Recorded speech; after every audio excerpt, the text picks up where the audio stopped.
Messi in the end didn't leave Spain for the Premier League. Looks like Gareth is going to. The fans are dancing in the street, Jose, at this news. Can you understand their excitement? I cannot comment. I don't comment on something that I don't know. For me, in this moment, until I am told that Gareth Bale is a Tottenham player, I still think and feel and respect the fact that he's a Real Madrid player. So I'm not going to comment on a Real Madrid player. Okay, Southampton. Obviously, they've had 2 games, lost 2 games. You've had a difficult game tonight, a lot of travelling, but at least you've got the boost of a victory.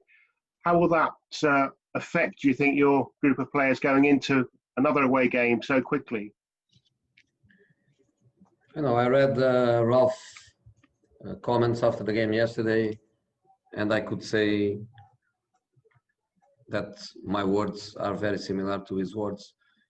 Lots of players that are not in the top of their game, in the top of their condition.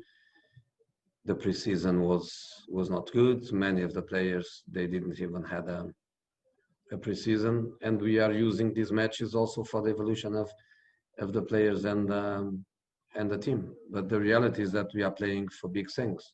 So when you lose a match in the Premier League, you lose 3 points. If today we lose, we are out of the Europa League. So it's difficult to manage both things at the same time. But we are going to try to recover the best we can. The game could be 5 or 6 o'clock to give us a little bit more time, but no, it's 12 o'clock. That's another great decision. So it has to be. We have to go. Now we travel. Now of course, we are going to arrive very, very late, and we are going to stay all together in our training ground to start tomorrow morning, preparing the best we can. But in this moment, to prepare is to recover. Okay, Jeff Peters from TalkSport. Jeff, you can unmute. There we go.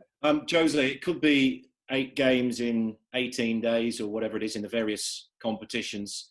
How are you getting the squad ready for these number of fixtures? I mean, you could be playing Tuesday and Thursday next week. I hope it is, because I wouldn't like to be knocked out of Europa League or even Carabao Cup. But the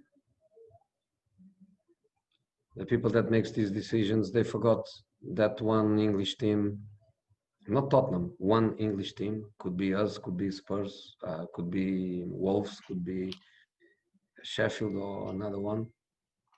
They forgot that this situation is not possible. It's not possible. This is a joke. This is a total joke. But here we go. We were very, very lucky too that Leighton beat which team? Plymouth, because Plymouth would be very, very far for us. But in this moment, we are, as you know, in Bulgaria, and Saturday will be Southampton, and Wednesday we will be again flying to Macedonia, right? Mm-hmm. And so on and so on and so on. So it's quite dramatic, but I prefer this drama, but being in the competition. So let's fight until we can.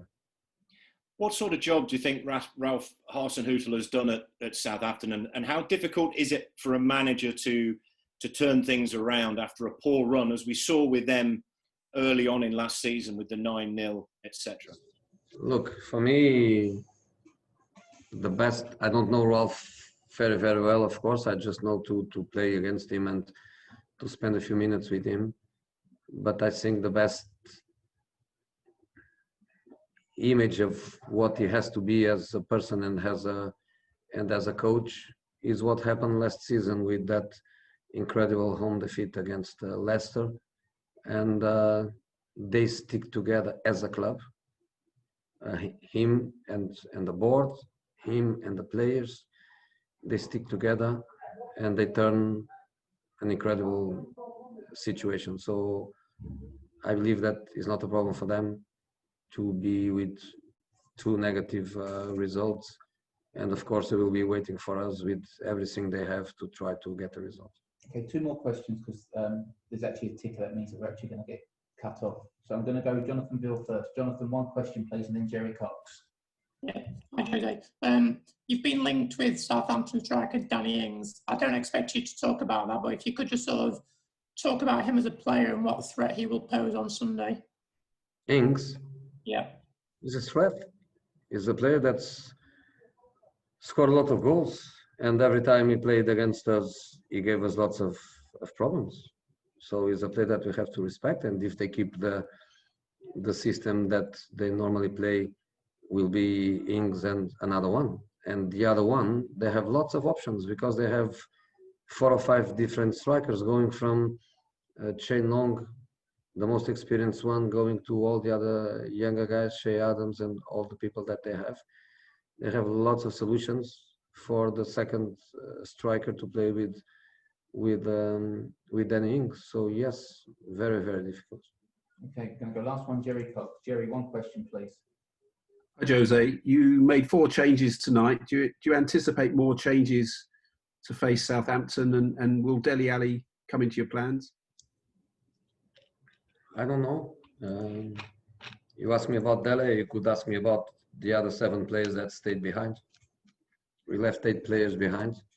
To be honest, I don't like the number of players that I have in this moment in my squad. It's very, very difficult to manage in every aspect of my job. Very, very difficult to manage this situation. Too many players, and you were asking me about Dele, but was Dele plus other 7. Can they be back to the squad? Of course they can.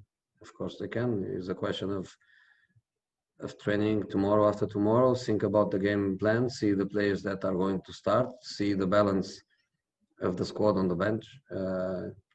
I think it's another brilliant decision to have only 7 players on the bench, the only country with that. I would like to understand why. But it's a big limitation for us coaches because we always want to have more options on the bench. And I think also could give us more the chance to rest more players, to manage the difficult situation that is difficult for the majority of the clubs in England. But when we have the decision of us playing Sunday 12 o'clock and then Tuesday, Thursday, and do this for 2 weeks, anything is possible. Okay, guys, thank you very much.